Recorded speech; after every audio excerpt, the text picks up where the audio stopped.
5 scores! Rick Bud. We decided to get ourselves back in the game again with our podcast. Rick Bud, Gary Madden. Probably the craziest story that you're ever going to hear about hockey. We're going to be coming back to you on a regular basis. You are listening to Squid and the Ultimate Leafs Fan. Hello, Canada and hockey fans of the United States and Newfoundland, and an extra big hello to Canadian servicemen overseas. Welcome, everyone, to episode 99 of the Squid and Ultimate Leaf Fan Show. I'm Mike Wilson, the Ultimate Leafs Fan. Joining me, as always, my winger, Ricky Squid Vibe. Squid, how are we keeping? Keeping okay, Mike. Keeping okay. Went saw the doc today. I'm switching doctors, and I was going to go for blood, but then I realized I had coffee this morning, so I couldn't go get blood, so I have to go tomorrow. So. Well, that's not usually a smart thing to do, so maybe you'll pay attention and follow the directions of the good doctor. I will. Well, it's a good thing our guest today followed instructions, or he probably led your instructions for you moving forward, because this is somebody you're very familiar with. He was taken 11th overall by the Toronto Maple Leafs in the 1977 amateur draft, played 12 years in National Hockey League with stops in Quebec and Hartford, distinguished himself behind the bench as a coach at every minor level, basically. And in the NHL with Atlanta, spent most of the majority of his coaching career at the Chicago Wolves. They retired his banner in the ceiling there. He's along with our good friend Billy Gardner, who's there for all those years, and lots of people like him in that city. A true hockey lifer. Please welcome John Anderson. John, first off, thanks for joining us, and how's it going? Just awesome. I'm currently retired and enjoying life to the fullest. Well, so are you keeping busy at all these days? You playing golf like Squid every day? No, he only plays on days that end in Y's. That's if I'm correct with that. But for me, I've got a few health issues right now with kind of like it's like an arthritis through my whole body. So I've only played. Actually, I played yesterday for the first time in almost a year, and it didn't turn out well. A lot of worms lost their heads, believe me. But I enjoy golf. I loved it. I belonged to 3 or 4 different clubs in Toronto, and but you know what? You can only do what the body will let you do, right? Yeah, it's great. Yeah, the body it's getting tougher and tougher, Andy. Obviously, and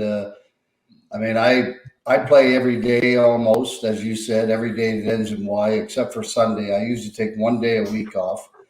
But it gets more difficult because the body just doesn't want to do what you want it to do. And that is tough. That is tough. Well, Gene Ubriaco, a good friend of mine, said the hardest thing about getting old is getting old. And it's very difficult, when your mind and, your ability to maybe swing at the ball properly and you know what you're supposed to do physically, but your body goes, you're not doing that anymore. And so now you got to change your swing around and, the whole 9 yards. It's, one of the telltale things, and I'm sure you've gone through this, Squid, is that when your kids, the first time they hit the ball farther than you, then now you're jumping out of your shoes at it all the time.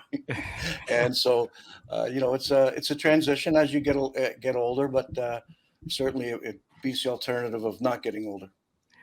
Yeah, well, I think my youngest guy hit it about 50 yards further than me when he was 14 years old. So that was the start of it. And at 6'6", he's only 9 feet tall. I can't understand that.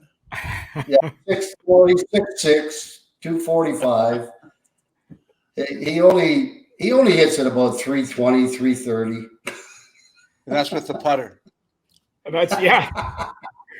So so John, outside of that, are you just going to are you staying out of hockey now? Any thoughts of getting back into the game at some point? Yeah, I mean, last year I got a call from my agent when the Edmonton guys called up the guys from Bakersfield, and so I talked to Keith Gretzky, who's the general manager down in Bakersfield, and Colin Chalk, who brought me on board for just 4.5 months, and it was great.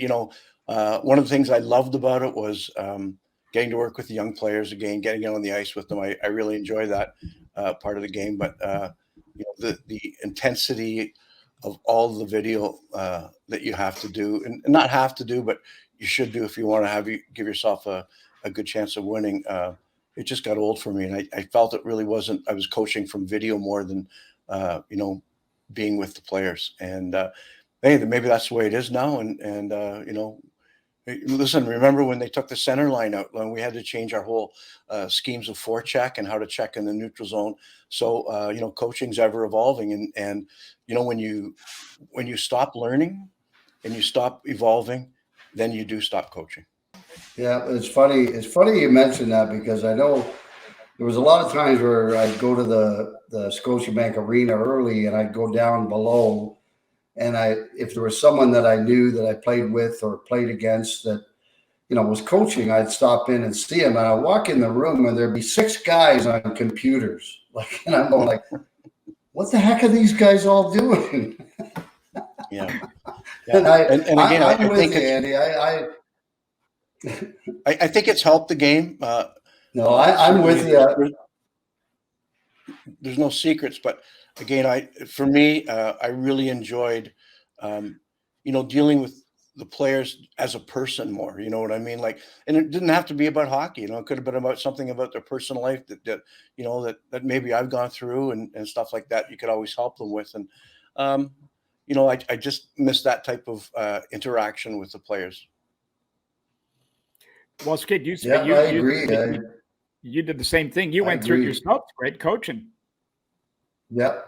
I mean, I don't know if I could do it today with all the stuff that they go through and the video and all that. I think it would be a little tough unless I was the head coach. But again, you still have to use video and everything. But I like the personal touch, Andy, like you said. I don't think there's anything better than sitting down with a player and just having a conversation about how you doing, how are things, and that sort of thing. And I think that's gone now. I remember when I was 7 years old, it was my first travel team, what they call travel team now. And it was the SHA, the Scarborough Hockey League. And I remember once a week, we would go down to our coach's basement, the whole team, and we would have what we call chalk talks. I remember those. You'd have a board up and some chalk and stuff like that. And the best thing was we got Coke and hot dogs too. So that was awesome.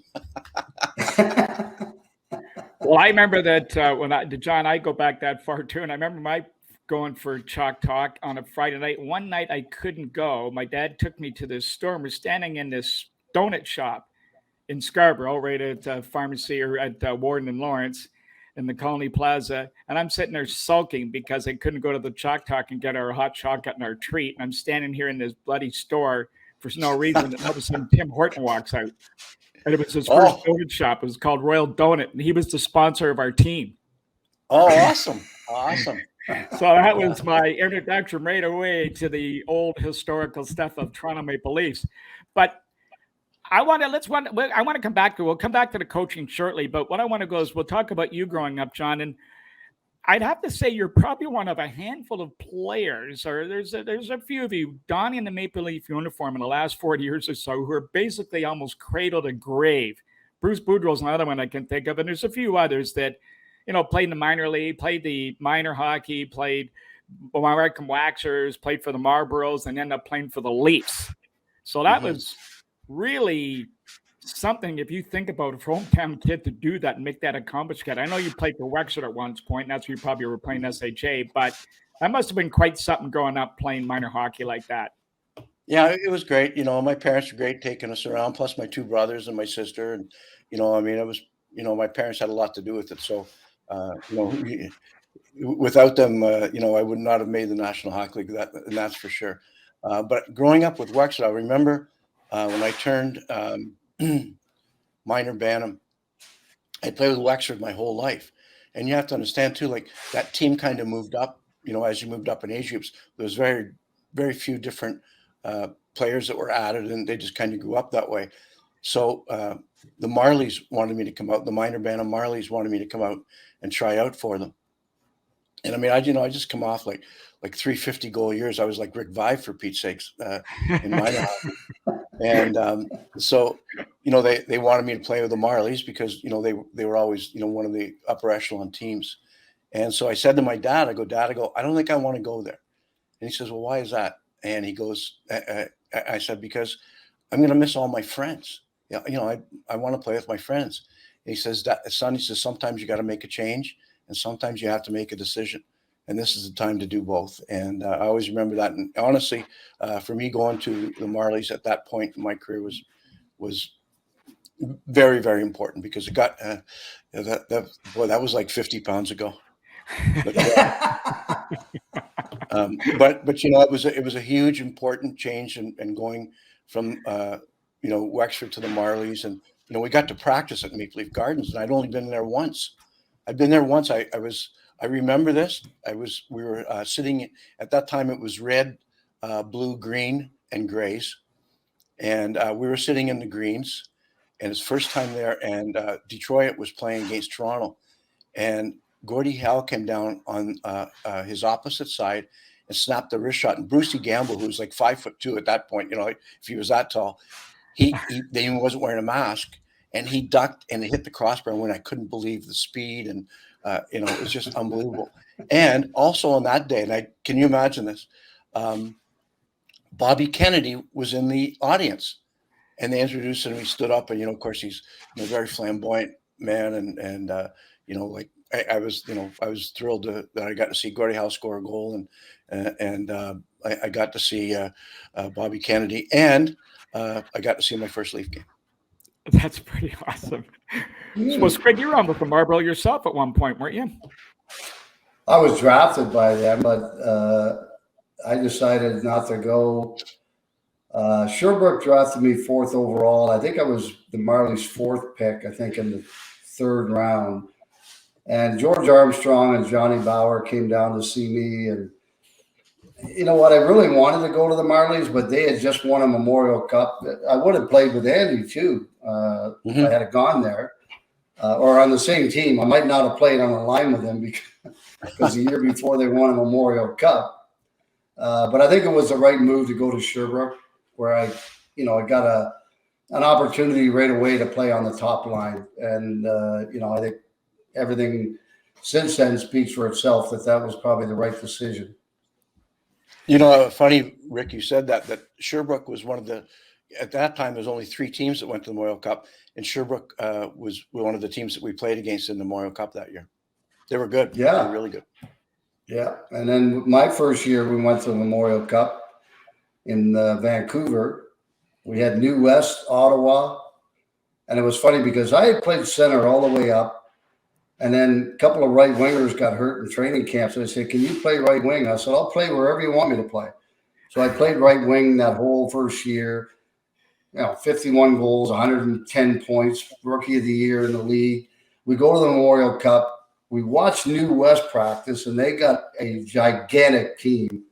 All of a sudden, 2 centermen go down in our practice, groin or whatever, back, and I had to move into center and play on the second line. So, but hey, you're playing a Memorial Cup. It's quite an experience, and my parents were there and everything, so it was really cool. So when I went to the Memorial Cup, we had to play against New West in the final, and they'd already beaten us, I think, like 6-4 in the first round robin game. But we were all afraid. Our biggest guy in our team was Trevor Johansson. He was like 5'10", maybe 200 pounds. That was our biggest guy, and we only had 2 guys who were 20 years of age. One was Bruce Brudo, and the other was Craig Crawford. And Craig Crawford was hurt, so Gabby was our oldest guy in the team. So they would warm up, okay, from our blue line to their zone. We weren't allowed to step across because they were going to kill us.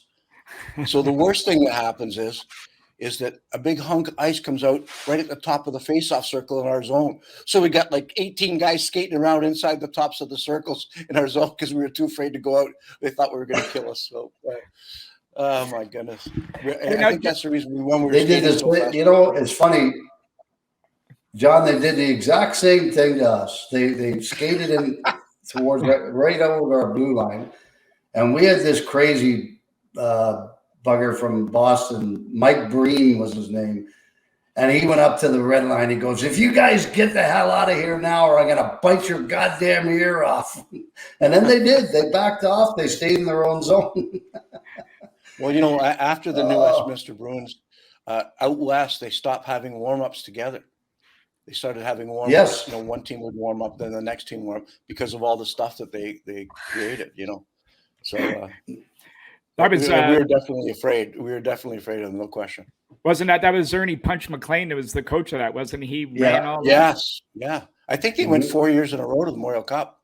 I think they lost to us, then they lost to Hamilton Fin Cups or St. Catharines Fin Cups the next year, and then I think they beat Sherbrooke, and then they beat somebody else the following year. They lost to Ottawa. Went 4 years in a row. Yeah. Yeah, and didn't they? Wasn't that then Barry Beck was on that team at one point? Yes, Barry Beck was drafted the same year as me. I think he went second overall. But they had like 10 guys as big as him. It was crazy. Oh yeah. Well, the only guy they had under 6 feet was Stan Smeal, but he'd run anybody over as hard as any of those other guys would. Yeah, he was a tough kid. He'd bite your kneecap off. Hey, John, I want to ask. I was trying to check with Paul Patsko, our resident historian, also, and I couldn't find anything. When you were at Markham Waxers, didn't you play the Russian under-16 team or something? And didn't they bring you guys down to the Gardens and play? Or am I imagining that? Yeah, so here's what happened. If you were to play with the Markham Waxers Junior B team at the time, okay, you had to be of midget age. Yes. So we were all midget age playing up into junior, which at that time was a little unusual, right? Yeah. So what happened was they bring the Red Army midget team over. So they're playing actually midget teams, but all the real good midgets in Toronto, in Ontario, were all playing up in junior. So Harold Ballard hated the Russians for whatever reason. And so he said, well, come and play our Markham Waxers because they're all midget age. But also they sent down me. They sent down Mark Napier and John Tonelli, who were all still midget age. That's right. Playing major junior A.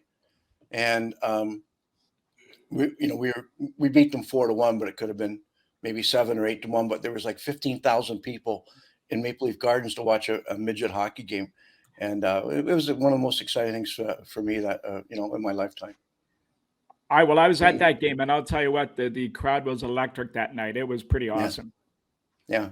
And again, I remember that was when we didn't think the Russians were that good. You remember in '72 and all that stuff, and they were good. We just didn't recognize it. That's all. Yeah, and then Harold, I don't think the Russians ever played in that building again after that, did they? They played once in the '72 series, I think, and maybe once in the '74 series, but that was the WHA. I'm not sure. You have to check on your historians, but again, my memory is a little foggy as I'm getting older. Well, they played that Marley team when Boudreau was there the first year. They played them at the Gardens, an exhibition game, and I think Karlamov actually played. And he I played in that game. That was after that. Was that after that? That was after that. Yeah, because I remember we brought who was it? We brought a defenseman from Aurelia Terriers back to play. Alexander. No, it was Daryl. Not Sly. No.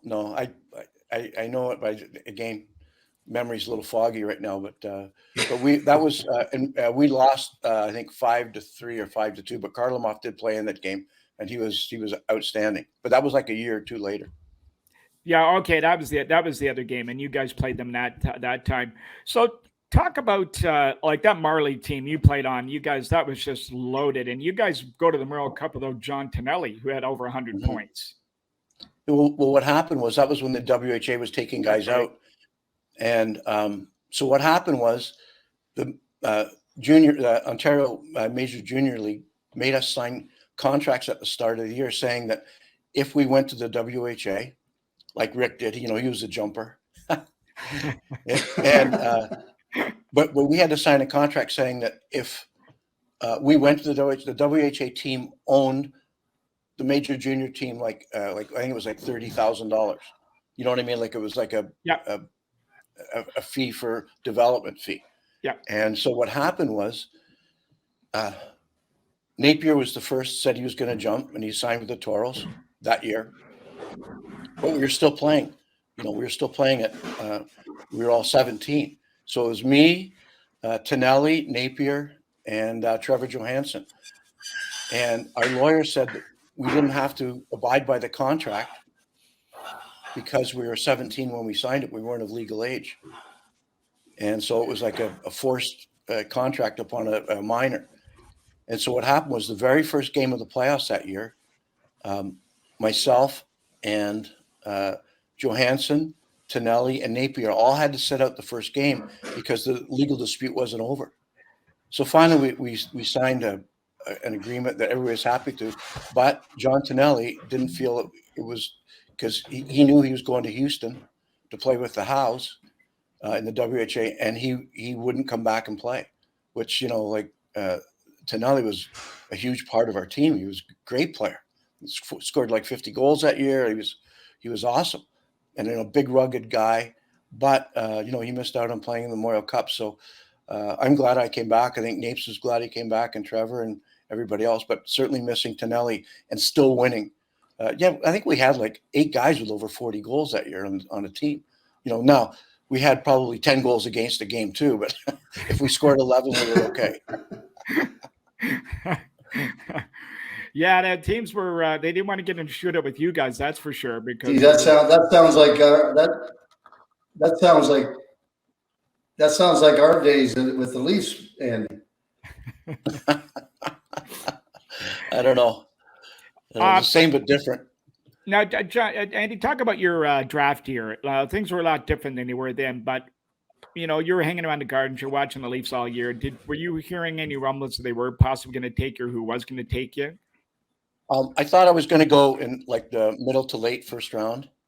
But you have to remember back then too, nobody went to the draft, So I remember draft day, and I actually wanted to go to Los Angeles. I thought that would be a great place to play. So I remember the day of the draft.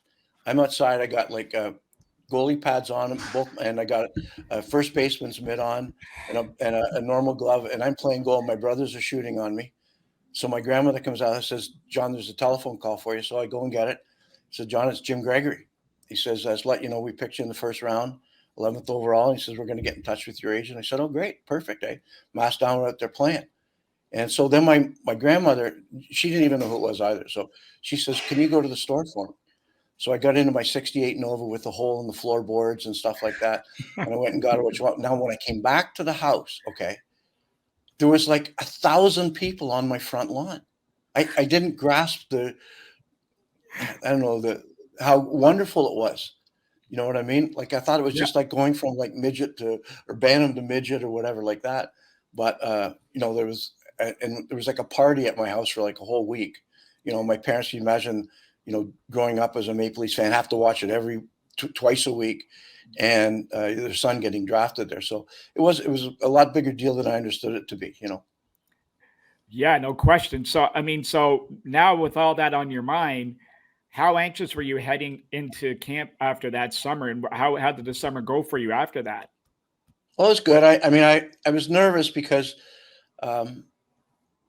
it was a different time back then. And, even Rick knows, like, I don't know how many fights Rick had to fight his first year and to survive. And that was a little bit of a different game. So, I was out there playing with men at the time, and I really felt that I didn't play as good as I should have in training camp, in the sense that I didn't know whether I was good enough, and then I got sent down to Dallas, and in the meantime, Mike Bossy, who was drafted behind me, that might've got Jim Gregory fired. I'm not sure. But he was on his way to scoring 50 goals in the first year, and so I felt kind of bad that I felt that I let the Leafs down by not playing up to my ability, and then the other thing too was Roger Nielsen was the coach, and he was his first year coach, and he hated the Marlies, absolutely hated them. Because we just shit kick him all the time when he was with Peterborough. Yeah. And, and he was very defensive, and, our guys are like, running all over the place, like George Armstrong, he opened the gate and let us go. And, that's why we scored a lot of goals. And Roger hated that because he thought it was just like, it was too much, And so that's why, he didn't like me to start off with. And then he felt that I wasn't a good enough checker because he thought that at that time, Montreal Canadiens were winning 4 in a row and in a way winning 4 in a row. And so what he wanted to do is get each guy to play like a certain guy on the Montreal Canadiens. So he wanted me to play like Réjean Houle. And I go, Roger, I'm not Réjean Houle. I can score way more goals than that guy. Well, I got to tell you one thing. I got to tell you one thing, Andy. Getting drafted before Mike Bossy, there was a lot of guys got drafted before him. He went 16th overall, so you shouldn't feel that bad. And the year I got drafted, 5th overall, there were guys like Craig Hartsburg, Ray Bourque, Michel Goulet. There was a lot of guys got drafted after me as well. So you can't think about that forever. Well, I'm 65 and it's still bugging me. Well, and so Andy, your first camp also, you would have been, a lot of the players would have been familiar with you because they'd have watched you play, I'm sure, saw you around the rink, you'd be familiar with him. So it might have been, was that a little bit easier to adjust for you, or did you even let that bother you at all? Well, no, because, I have to remember back then, you were the new guy in town. Well, you're taking somebody's job. That's correct. So the guy's job you're taking, they're trying to kill you. Okay. And I remember this too, like we had like scrimmage games, right? So the one scrimmage game, I go around Ian Turnbull like he's standing still, right? So I can kind of get, he's kind of a little pissed off, right? Honestly, almost the same play come up, and he used to try and stand up at the blue line, but I had a lot of speed. I gained 40 pounds lighter, and I went around him again. So he comes up to me, he goes, if you do that one more time, he says, I'm going to chop your legs off. And I believed him. So I just scored 2 goals that practice. I didn't want to go around to, press my luck. Well, that was, you're right though, Andy. That was the way it was back then. It was like, there was only so many jobs, and there was a lot of guys coming into camp, younger guys, and the older guys were like, no, you're not going to take my goddamn job. And you're right. I remember my first, second, probably even third year, how many times I had to fight to keep my job and stay there. And, you don't see that anymore. It's kind of like, I don't even know how to explain it, but everything is so different now. You sign a contract, you're on a one-way contract. You're not going anywhere. You're not going to the minors. You're going to play on the big team. Well, and the other thing too, Rick, and this more than I did, is there was no free agency when we played. I think maybe right at the very tail end of your career, Rick, it was a free agency, but it was like 5 players if you signed an unrestricted free agent. So, there was no player movement. And that's why, in 12 years, I think only 3 teams won the Stanley Cup when I was there. Yeah. Because, they had a good team and it would last that for 2 or 3 or 4 years, I think the only exception was Calgary that one year. But they beat Montreal, who won it so many times before. So it was very difficult to get into that upper echelon. And then once free agency came along, which I think was good for the game and certainly good for the players, certainly monetarily wise, and certainly the way they get treated now. But back then it was like, you're just trying to make the playoffs and trying to survive and do the best you could. Well, it was 32 years old was free agency when we were playing. And not only that, we had recallable waivers, which was another deterrent because they could put anybody on recallable waivers like myself, and nobody's going to put a claim in because they know they're going to recall you off waivers and try to make a deal. So they could get anybody to the minors if they wanted to. And I agree with you that I think it's great that the players now have the power that we didn't have back then. And I think it's great for the game. It's great for the players. I love it. I think it's great that they are able to move around and do what they want. The one thing I don't like, Rick, is these no trade, no movement clauses. For me, if a team was really that unhappy with me, I don't want to stay there. Would you want to stay to a team that was unhappy and wanted to move you? And so, No. and like sometimes you can't move the player, but if you have a no trade, now you can't do anything. And I just think that the player should, you know, hey, if you don't want me here, somebody else want me, or somebody else is going to have to pay me.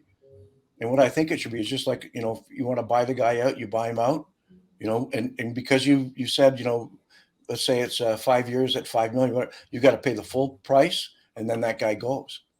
As opposed to, I would rather have that as a team, even as opposed to having a guy saying, no, I'm only going to go to these many teams, or I'm not going to go anywhere unless I say so. You know, I think it hurts the player and hurts the teams. Just my opinion. And you know what opinions are like. Everybody has one. Yeah. Just like something else, but yes. No, I think it hurts the team. I think probably a little bit more because there's times where players get to a point in their career where they're almost at the end, you know, but they still have 3 or 4 years left on their contract, and they got a no trade, no movement, and they can't do anything with them, and they don't want to leave. And so you're right. You know, the other scenario is like a Keith Seabrook, where the Blackhawks thought they might have a chance to win one more, you know, after winning 3. And so in order to sign Seabrook back again, they had to sign like a 5-year deal, which they knew he wasn't going to be able to finish. They didn't feel, but they felt that they needed him in the mix for another year or two to win one more. And so now they got hung with a 5-year deal, you know, at a, you know, fairly high rate, which I think he deserved because he was a great player. But, you know, they got kind of stuck with that type of contract. And, you know, it is what it is. I mean, it's just the way things are now. So, John, I want to go back to where you go through your first camp with the Leafs, you get sent to Dallas. So this, you know, playing for the Marlies here, you know, in Wexford and playing for Markham and all, you never left home before. So this was a first for you to step away from home. So that must have been a big adjustment for you, not only from the cultural standpoint, but from a personal standpoint, but also stepping to the pro level. But on the other hand, there would have been a lot of players you'd been familiar with there, some of the faces around the room. So it might have eased a little bit. But how was that first year in Dallas? Well, it was actually, you're right. It was very hard because I lived at home the whole time. And to use a Billy DeLego expression, Rick will appreciate this. I didn't know shit from wild honey. And, you know, when I get down there, my mom gave me a recipe book and how to do laundry. And this is how dumb I was down there. 2 things, okay? Me and Rocky Saganuk and Kevin Campbell, we all wanted to live in this one complex. There was only 2 apartments available. And they were $250 a month. So we drew straws and I lost. So I had to go find another place. So about a block away, I find this place. It's got a loft. It is freaking beautiful, all furnished and everything. And it was $350 a month. I had to phone my agent to figure out whether I could afford it. That's how stupid I was down there. And then I go to do laundry, and I take a book with me because I thought somebody was going to steal my laundry if I left it in there. You know, who the heck wants my dirty underwear anyways? You know, but that was like the kind of growing up period. So in essence, it was probably a blessing in disguise to get sent down there so that I could learn to be on my own and learn to be a man, you know.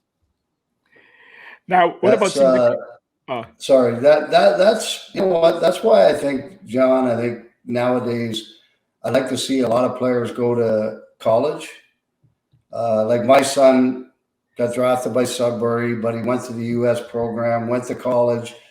Like his last year, he took a cooking course. He, you know, I mean, he learned in college how it was to live on his own. And then when he turned pro, it was easy. He would go to the grocery store, go home, cook his own meals and eat good meals. Most of the other guys are going to restaurants and eating food that they probably shouldn't be eating.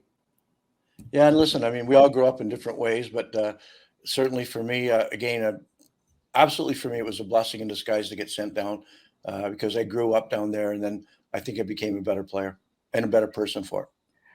Now, some of the characters, some of the seasoned veterans, you know, you were usually one of the leaders, one of the better players in your team growing up. You go down here and you had a great year, your first year in Dallas, but some of the guys, we got to talk about our old vet, Jim McKenna. There's somebody to watch play for the Leafs and watched him probably growing up playing.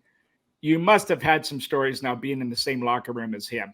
I honestly love Jimmy McKenna. He was like a couple of things. Jerry McNamara was the coach down there, and Jerry's a really good guy, but he was very strict. You know, he's very strict Catholic upbringing, and never swore, but is very abrupt and stuff like that. So he comes on the ice, and Jimmy McKinney comes out just after he comes on.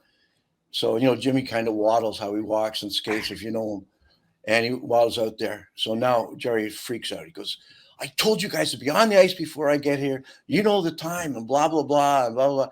Goes on and on, right? Next day, got another practice, right? So I see Jimmy, and he's hustling to get on there because he takes his time at everything, right? He's hustling, and he was one of the few guys back then would put his skates on first, then put his pants on.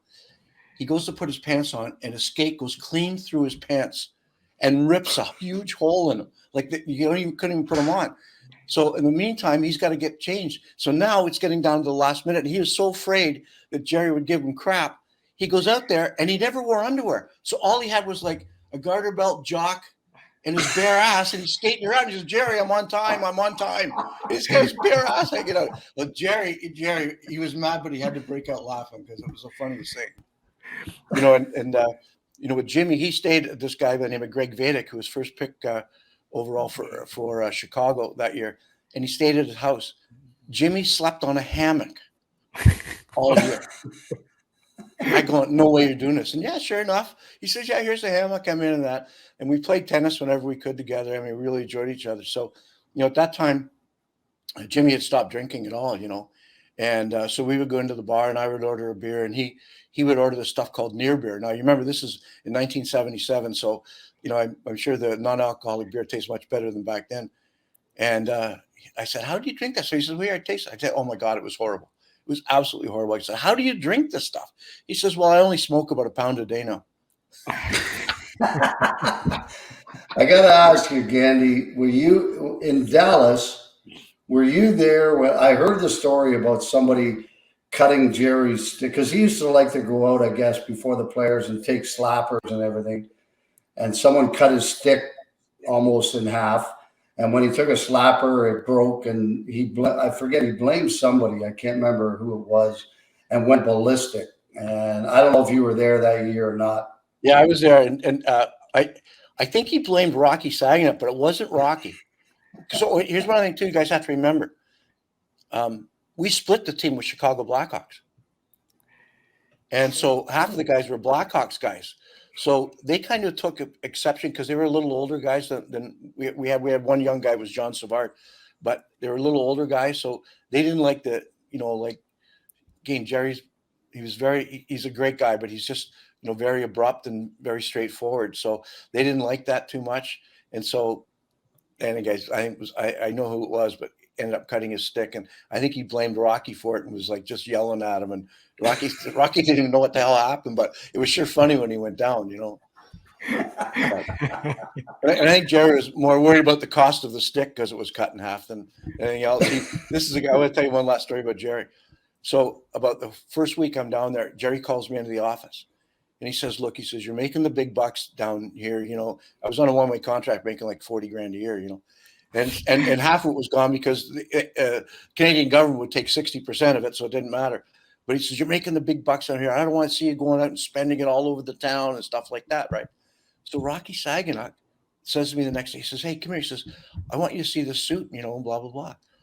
So, I go, "Well, I don't want to buy a suit because Jerry's on me about spending money." He says, "It's $60. It's a fitted suit." I'm going, "Okay, sign me up." So I go and get the suit. So the next game I wear it. It's a dark blue suit. And Jerry sees walking, his eyes roll back in his head. He goes, "Get in my office. Get in my office." So, all right. So I come in the office and he looks at me. He says, "What did I just tell you a couple of days ago? Quit spending your money." I said, "Why not spending a lot of money?" He goes, "You got a brand new Brooks Brothers suit on." And I go, "Jerry, this suit cost me $60. He goes, "Where'd you get it?"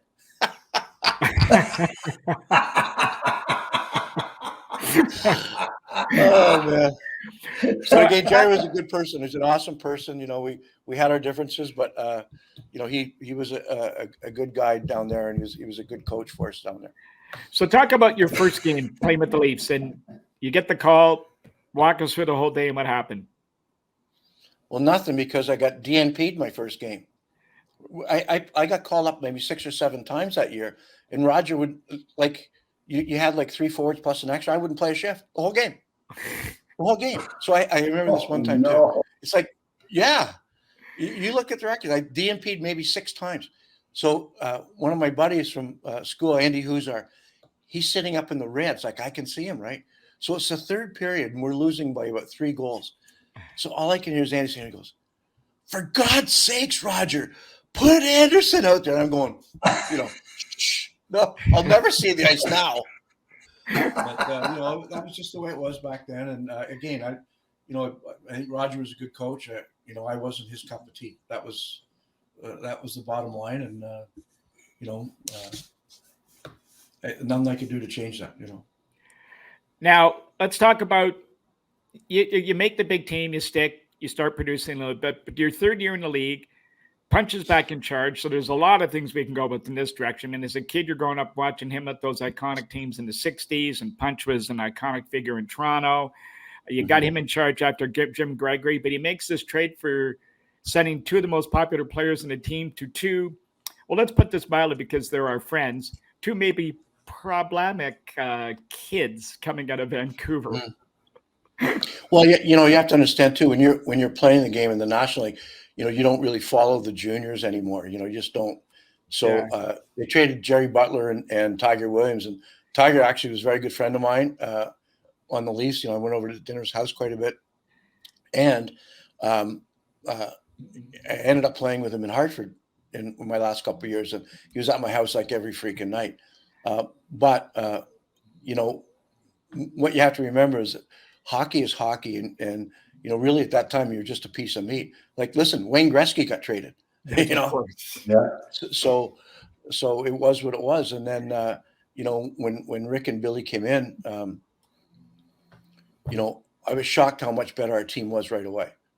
I mean, it took them a couple of games to get going, but they were good right away. You could see it, and I think Rick will agree with me. One of the most underrated players in the whole National Hockey League when we played with it was Bill Derlago.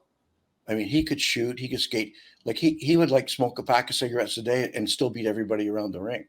I mean, it was unbelievable. He was just a really, really good athlete, and I thought he was so underrated. And then Rick and I got the chance to play with him, and I think it helped both our careers for sure.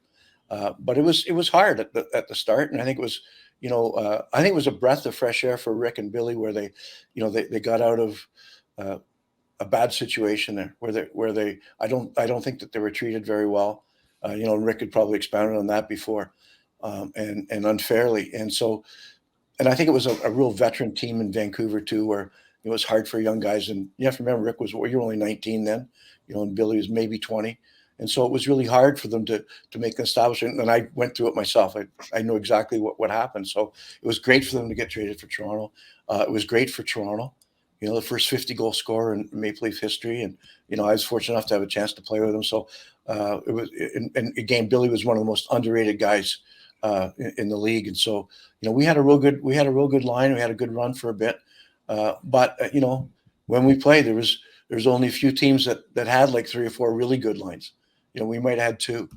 And so, and our defense was very young at the time outside of Boria. So, we were going through a tough time as a Leaf organization. So you mentioned Billy Derlago, and you're absolutely right that I think he was underrated. Like, he was my centerman for about half of the 3 50-goal seasons. And then he got hurt. So they brought in Dan Dow, who finished the other part. So Billy comes back from his injury the next season. They put him on left wing. He scores 40 goals. So that tells you right there how good he was and how underrated he was as a player. Yeah. Like, what did he have? 92 goals in 50-some games in the Western League. Yeah, he had 96 goals in 50 games. Like, yikes. I mean, where did they get the goalies out there, from the CNIB, or what was that? Well, no, I think he had Dave Semenko on his team, so that probably helped. Yeah, actually, and I did play with Dave. It was me, Ray Ferraro, and Dave Semenko when I was in Hartford. So it was fun. I got to skate all over the ice. Nobody bothered me. It was awesome. Awesome. So, Andy, I want to ask you, now, being a Toronto kid growing up, we've harped on this a lot here today, playing through the organization, watching Maple Leafs, growing up and watching the games twice a week, as you mentioned, and all that. And the standard that this team is held in, and regarded held in right across Canada, as a matter of fact, never mind just Toronto, you're now a part of it. But you got the punch coming back, the Daryl Sittler stuff going on, Ballard, all this circus. Like Boris saw him when we had him on. He said he'd come to the rink every day and he'd think, what's it going to be in circus land today? And he'd just walk in, just keep his, fingers crossed that nothing stupid was going to happen, but they were always prepared. How did you deal with all that? And the other part about this is, did you just shake your head thinking, this is a team that I watched all my life and had held in such regard like everybody else, and this is a joke at times what's going on here? Well, if you remember, when Punch Imlach was coach in the 60s, Frank Mahovlich had a nervous breakdown from this. That's right. And so like he was very old school, very demanding. And I remember one time we're going to do video, and it was very rudimentary at the time. It was just a VHS. So he says, we're going to watch this whole tape. And there's Punch just screaming at everybody. And nobody knows what the hell he's talking about because he's really not even looking at the video. And so Miroslav Feature gets up and he says, I've had enough. This is bullcrap. And he leaves it. So Punch thought that he was agreeing with him. But he was telling Punch he's full of shit and leaving. But he thought, because his English wasn't great, he thought, yeah, you're right, Punch, and I'm not staying around this team, and leaves. I go, oh my God, it was insanity. But I have to tell you, it was harder on the older guys because they were taking the brunt of it. It was me and Laurie Boschman and Rocky. We were just coming into our own. I think, I had like 25 or 26 goals that year, and I love this picture. But again, I felt like Borja and Daryl, and of course Lanny ended up getting traded. All the older guys took the brunt of it much more than the younger guys. Yeah, I think I know I get the question a lot, but I think part of the problem during that time was Harold more than anything else. Harold would not pay the money to hire a good general manager that knew what he was doing or a good coach. And let's face it, we didn't have the greatest coaches 7 years that I was there.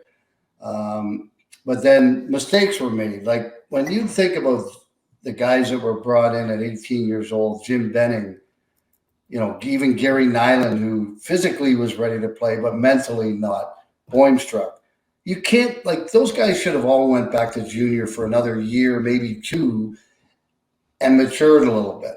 But, Jerry made those decisions, and they were bad ones. Well, again, Jimmy Benning went on to have a decent career, and, Bob McGill, he was what he was, and, Freddie never really came around, but, you're going to make mistakes. But I think that you're absolutely right, Rick. They put him in a position not to succeed. And so I think that's why I think it hurt Jimmy's development. I think it hurt Bob McGill's development. Bob was tough enough to play in the league, but I think he really needed one more year junior. And again, hindsight's 20/20, but when you play, those three guys on your regular defense, you have to score 10 goals a game because there's so many chances a game. And I'm not blaming the kids. I'm really not blaming them. It's not their fault for putting them in a situation where they weren't going to succeed. Like even Ally Frady, he's the first person that will tell you, I shouldn't have played that year. I should have went back and played another year junior. And he understands. He says, I would have been a better player quicker in my career if I had gone back and played another year or two in Belleville. Yeah, no, I think nobody will disagree with you on that. That's for sure. But listen, hey, every organization's making mistakes, and certainly it wasn't just the Leafs. Believe me, everybody was trying to get into that upper echelon, and again, without free agency, very tough to do. There's free agency, and there's the other side of it. After your fourth 30-goal season, you get the call that you're being moved. How did that all unfold, and how was your mindset over all of that, or did you even know it was coming? Well, it really wasn't getting along with the management at that time. I think, Rick and I and Billy were probably the best players and forwards on the team at that time. Yes, you were. And, we were taking the heat for not winning. And I think the 1 year, Rick, if I'm mistaken, I think there was only one line that scored more goals than us collectively, and that was Marcel Dion's line. And I think he scored more than Bossy's line that year. And so, you can only do so much. It's a team game. It's a team game for a reason. You need the whole enchilada, to make the burrito. And so, we just didn't have everything, and so I felt bad. I took it personally because I really wanted us to win. I wanted the Maple Leafs to win a Stanley Cup, and I wanted to be a part of that. But we just didn't have the horses. And I will tell you this, even if it meant me going down to a second line, I was okay with that as long as we won. But they never, they brought in Peter Inachuk and Miroslav Freecher and Walt Podubny and Jerry McNamara. I remember he said to Rick and I, he goes, these guys are going to outscore you guys. They're going to become our number one line. And I go to Jerry, I go, these guys won't play enough games collectively to do that. And I was right. I mean, how many games they were hurt all the time, and not that they weren't good players. I don't want to give them credit, but they weren't better than us, and they weren't going to take our jobs. But they wanted that just to, because I think that Rick and I and Bill kind of rubbed Jerry the wrong way a little bit, and we were at that point where we wanted to win, and there was nothing more we could do about it. Well, and listen, when I got traded, I was picking up a boat. I was going to go fishing, and I got there, and it came over the radio before I knew, because there was no cell phones back then. Yeah. And the guy I was dealing with his boat, he looks at me and he goes, "Are you okay?" I go, "Why? What's wrong?" "Well, he just got traded to Quebec." Okay, and I have to say this, like I was really upset that I got traded because I love the Leafs. I absolutely love the Leafs, but I knew it was the best thing for me. It was like my dad told me, I got to leave Wexford. I had to leave at that point, and I didn't want to leave Rick and Bill and all my Stewie, Gavin, all my friends there again. But I think it was probably best for my career just at that point. And it turned out to be good. I only lasted 66 games there. Then I got traded to Hartford, which was awesome. It was the best thing for me because I got out of Canada at 60% tax. Yeah. And then the dollar was worth 24% more. When I saw my first paycheck, I thought I won the lottery. And and it's funny too, when you're in Quebec and somebody gets traded there, they they used to give you your check at your stall, right? So whenever the new player would come in from the States and he gets set down, they have a crying towel and smelling salts, and a coffee, just because they knew they're going to be upset with him when they got like 60% taken off your check. That's pretty funny. Well, that's the guy who got traded there.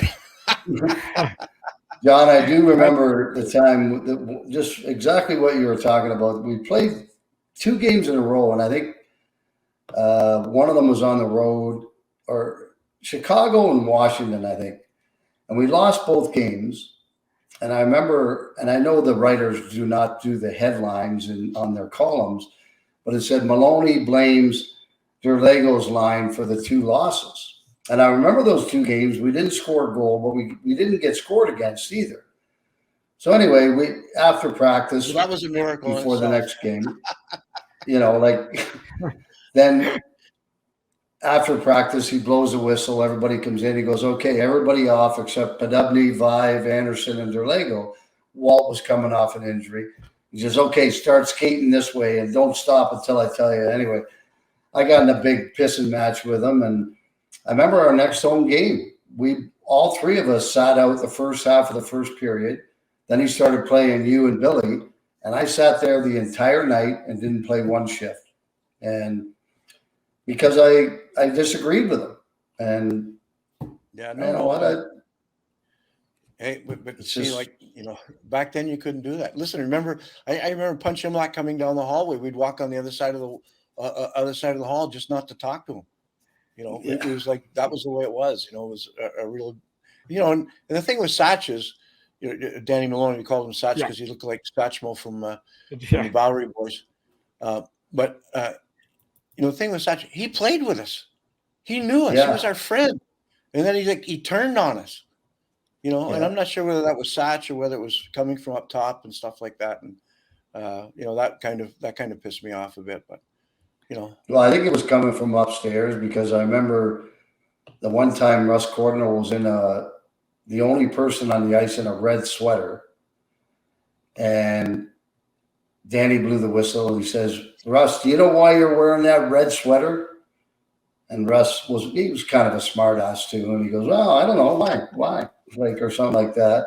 Danny, because that was the color of my face when I found out you went to Jerry McNamara and said, get him to stop yelling at the young guys. I'm like, oh boy, here we go. So that was the start. As you said, that was the start of him kind of taking it out on us, the older guys, because he wasn't allowed to yell at the young players. And that was Jerry's orders. And the sad part is, by the end of it, his time in Toronto, Danny was finally starting to kind of get it as a coach. And then all of a sudden the season ends. We had a pretty decent season. And next thing you know, he wants to.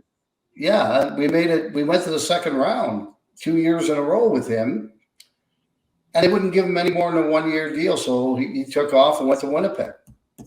And that was kind of how it was for all 7 years I was there. It was like, I think I had 7 coaches in 7 years.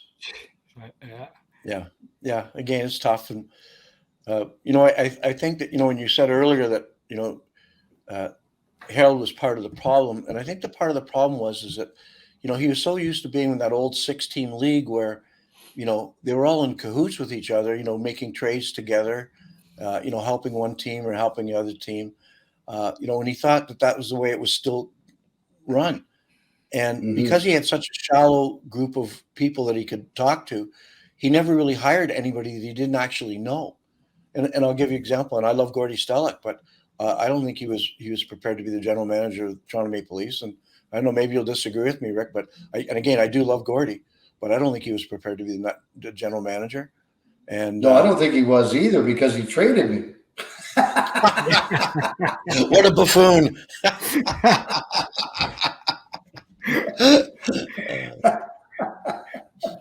I was going to say, so John, so you finished up your career, and we're running out of time here. It's been great speaking to you, and we just really appreciate this. How did the coaching come about? Well, I had some coaches I really didn't like. I had some that I loved, but it was the ones I didn't like that made me get into coaching, because this is what I wanted to prove. I wanted to prove that you could treat players with respect, make them work hard and demand some stuff from them, but treat them like good people and still win. I hated the fact that everybody thought, coaching was, you had to be like Coach Cleats where you're yelling and screaming on everything all the time. Because this is what I found out about coaching. And I proved honestly myself right, was that, if somebody made a mistake on the bench, I would go down and tell them exactly what I wanted them to do. Now, if I'd went down there and started screaming at them, the whole message gets lost. The message is lost because all the guy knows that he's pissed off, and he might not even know why I'm pissed off because I'm screaming at him. So my thought was that, listen, hey, either you do what I want you to do or do what we're doing as a team, or you won't play. So it was a very simple thing. And because that was my hammer, it was ice time. And, and listen, not to say that I didn't yell at the team collectively at some points, but as individuals, I treated them with respect and tried to get them to do the best that they could do. Because I knew that if they were the best they could be, that would make our team the best it could be. Yeah, I agree with you, Andy, because that was one of the things that when I started coaching, I kind of took as well. And like I would pick 3 players every single day that I was going to have a conversation with. And I know they were shitting their pants during practice when I tell them I want to see in my office after practice, but and then they'd walk in there and then they'd sit down and I'd say, "Hey, how's everything? Are you okay? How's the apartment? Is there anything we can do to make things better?" And then they're sitting there going, "Oh, like he really cares." And, Yeah. all of a sudden you get a lot of respect from these players when you treat them like that, like you said. And, because everybody wants to get treated with respect. And when you do that, I think you can get the best out of your players that way. Yeah, no. And that's kind of why I got into it. I like Joe Crozier tortured me. Like he would call me over and he would take his gum out and put it behind his ear and say, "Mr. Anderson," he says, "what good are you to? You don't hit, you don't check, you don't score goals." He says, how are you helping this team? I go like, what's wrong with this guy? Like I thought he was crazy. And I was probably right. But he tortured me every day. He had Robert Picard had to go to the hospital because he lost his mind. He had like a mental breakdown because he treated him so bad. And that kind of stuff, made me resolve that I'm going to at least try to attempt to try and make a hockey team win without treating guys like shit. And that's basically what motivated me along to do it. And, I couldn't get a job anywhere. It was hard, like coming out of playing and that. And I went down to the Southern League and we had a real good year. And, then the team screwed me out of money. So I said, that's it. I'm done coaching. We lost in the finals. And then the guy from Quad Cities, the owner phones, says, "I hear you're a good coach." I go, "Well, I think so, but I'm not there anymore." So he says, "Well, I want you to come." I said, "No, I'm not going to do this anymore. I'm at this level because, I got ripped off for half of my salary that year." He says, "I promise." Well, so the guy actually had a cottage near mine and he came to my cottage. And so I was impressed that way. So he hired me on the spot. But what he didn't say was he didn't tell his general manager, which was Howard Cornfield. And so now I got to go down and convince Howard that I'm the good guy and that I should be coach. And he was really cold to me, Howard. We're very good friends now, but at the time it was a tough sell. And I ended up winning the championship that year. But it took a little bit of convincing, That was the Mallards, wasn't it? Quad City Mallards? Yeah. The first year was Quad City Mallards. This picture here is of I think this is the second championship in the last championship we won with the Wolves. Now, let me ask you this, Andy, as a coach, and this may sound kind of dumb asking it like this, but is it tougher to coach at the minor level or the NHL level? I think it's tougher to coach the NHL level. I think the minor level, I have to say, it was really good that I went down there. I think Rick will corroborate what I said. Like, he started off on the East Coast and I was down in the Southern League and then the Colonial League. But what happens down there is you're not micromanaged. So you kind of do your own thing and you can learn from your own mistakes and then grow as a coach. Because now you figure out through trial and error, as opposed to the NHL, if you make a mistake up there, like, a million people watching, and they're on you like rats on cheese. And so it doesn't give you a chance to develop as a coach and kind of do the things that you like to do. And maybe something that you had in your back of your mind for 10 years, you wanted to try. Like I had this one forecheck that I call it the aggressive. And I was thinking about it. And I got a chance to do it down there because nobody's watching. Nobody's watching. And if it failed, it wouldn't have mattered, right? It wouldn't have mattered to me and the guys, but I had the opportunity to be able to try to do that. And, we still use it to this day. So it was the best thing for me again to go down and learn the craft. And I think you grow as a coach, but it's definitely harder than the National League level because you're so scrutinized, especially now. It's maybe worse now. And certainly in towns like Toronto and Montreal, you're on the coals there.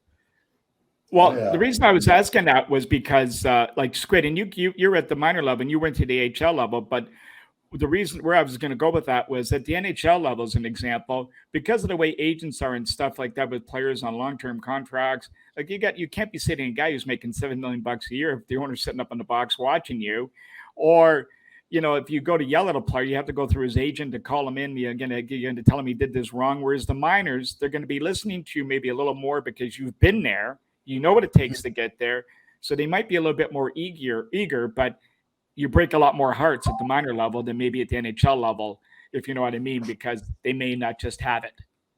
Yeah. But the idea is to get them to play the best that they can whether they're good enough or Yes. not. Again, the quote Billy DeLego, the cream comes to the top.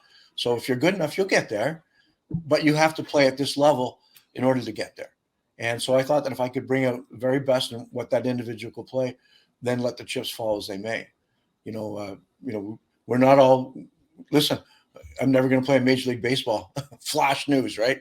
Because I was not good enough to do that. But I was good enough to play hockey. So, everybody's not good enough to do certain things.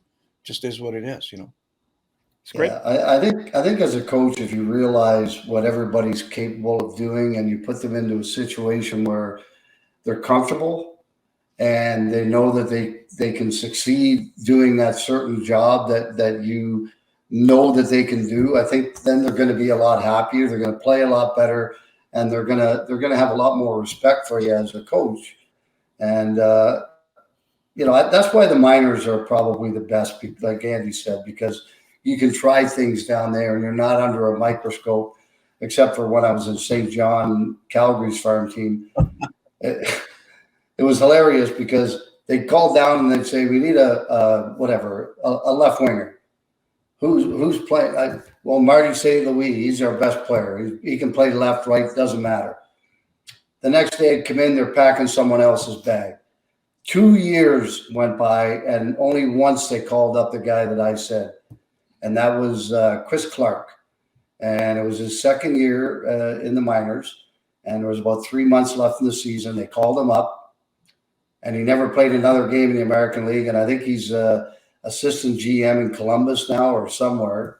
And but anyway, it's a learning thing, but I loved it because you got to teach guys and get them to work extremely hard because they want to play in the NHL. And I thought that was, and they want to please the coach too. They want to please the coach. Yep. Everybody does. So I think I got one last thing I can tell you guys too. Sure. I think I have an idea of how to make it better for NHL coaches. It's pretty simple. It's the Joe Biden rule. Okay? You say what you want about the game, and then you walk away from the podium and don't have to take any questions. Once you do that, it'll relieve so much pressure off all the coaches, they'll be able to coach better. It would be awesome. Well, isn't that Tortorella's method or his mantra? Well, he's learned it from Joe. So just a couple of minutes left here, Andy. A couple of things for you. First off, the restaurant business we'd be remiss if we didn't talk about the hamburger. Yeah. And how did that all begin? Yeah. By the way, that is my brother standing in the background. Oh, is it? Yeah. At any rate, it started because there's a fish and chip store down the street from where we lived. My grandfather would always go every Friday to get fish. And then the guy started talking to my grandfather, so he introduced me. And we were originally going to open up a donut store across the street from our original place, and we couldn't because it was a gas station originally. So the ground was had too much gas in it and oil and stuff, so it had to be all re-expropriated, and it wouldn't have worked out. So we ended up doing a hamburger store where a record store was, and it went out of business. And we did that, and it's like 3,000 square feet, and not even, I'm sorry, 900 square feet. Then we sold it, and with that money, we did another one. So, in 2 years, and it was a tough economic time at that point. And we ended up having like 9 of them, and I think there's 2 left. One at Arrogate Station Road, and then one on I'm going to say Yonge Street at Shepherd, maybe just north of Shepherd. But I don't have anything to do with them anymore. But it was a great experience, and it was a lot of fun for the guys. And I remember the one place I had was right beside A&A Records on Yonge Street, A&A Records and the Zanzibar strip joint. So I was with Jimmy Benning because Jimmy Benning lived right near me. I was going to drive him home that night. I said, look, let's stop by the burger place. We'll grab a couple burgers and we'll go. So sure enough, we get in there, and a guy comes out of the strip club, and he goes in there, and this is probably about 11:30 at night, and he's just wasted, and he starts a fight at the thing there. So Jimmy and I, in Squid will test it, we're not fighters. Like, we're lovers, not fighters. And we end up, Jimmy and I break up this big fight, and then the police come in, and the police they're just wailing on these guys with And I said, well, that's why you don't disturb in John Anderson's anymore. The police will come in and take you out. Me and Jimmy Benning will too. So I remember that. That was a lot of fun that night. Well, I'm thankful that you had one on. I'm thankful that you had one right near my house, Andy, because I used to go there all the time. On Lawrence? Was the one on Lawrence? Is that the one? Yep. Well, I can tell you the one on Lawrence at Warden. That was really popular because the guys in the neighborhood, I was telling Squid yesterday, the guys in the neighborhood go there because it was licensed. So they go there every day and sit there and drink every afternoon. Right. But you know what? I have to tell you, I was against that. But that was one of the stores we started doing it in. And the other one was on Weston Road. And I was only worried about, again, what happened, you know, in the one in Yonge Street. And we didn't serve booze there. But I was afraid of that happening. And, you know, like, you know, you worry about not so much the people around, but certainly the people that work for you. So we just did it, and it worked out fine. It wasn't, you know, it was really very minimal problems because they're basically in rural neighborhoods. So it was okay. Well, listen, John, we want to thank you so much for joining us today. It's been great. We could talk to you forever, and it's good to have you guys reacquaint and reminisce of old times. Awesome. We were supposed to do it 4 months ago, but then I went to Bakersfield. So it took us a little while, but we got it done. We got it done. It's great. We're real grateful for it. So we want to thank you. And listen, thanks for joining us today, and all the best moving forward. And hopefully we'll see you behind that bench pretty soon. Well, I wouldn't count on it, but I think this whole body's done. That's for sure. But listen, I appreciate you having me on. I enjoyed it. You know, always good talking to Rick and yourself. And hang in there, boys. Okay, great. All right, Andy. Thanks, Ryan. Okay.